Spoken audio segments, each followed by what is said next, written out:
আজ শেষ কর্মদিবস পালন করতে যাচ্ছেন অন্তর্বর্তী সরকারের উপদেষ্টা নাহিদ ইসলাম। আগামী 24 ফেব্রুয়ারি আত্মপ্রকাশ হতে যাচ্ছে জাতীয় নাগরিক কমিটি ও বৈষম্য বিরোধী ছাত্র আন্দোলনের নেতৃত্বে নতুন রাজনৈতিক দলের। এই দলের প্রধান হিসেবে কাজ করবেন উপদেষ্টা নাহিদ ইসলাম, আর এজন্য তিনি আজ পদত্যাগ করবেন। গণমাধ্যম সূত্রে এমন তথ্যই জানা যায়।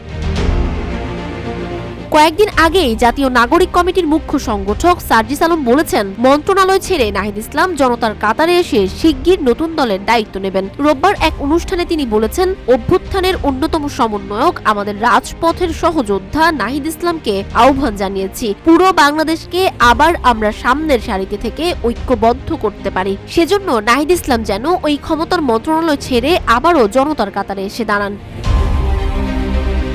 জানা যায় 24 ফেব্রুয়ারি দল ঘোষণার প্রস্তুতি চলছে। সেটিকে সামনে রেখে নাহিদ ইসলামের পদত্যাগের সময়ও শেষ। আজই তার শেষ কর্মদিবস হওয়ার সম্ভাবনা বেশি। কোনো কারণে দল ঘোষণা পিছিয়ে গেলে সেক্ষেত্রে পদত্যাগের সময়ও পেছাবে।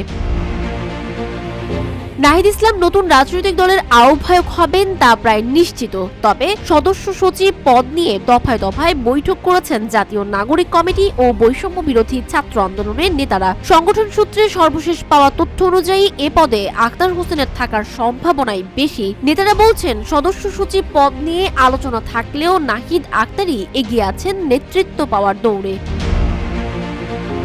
নাগরিক কমিটির বরাত দিয়ে জানা যায়, দলের একটি অংশ আখতার হোসেনকে মাইনাসের চিন্তা করলেও বেশিরভাগ মতই তার পক্ষে।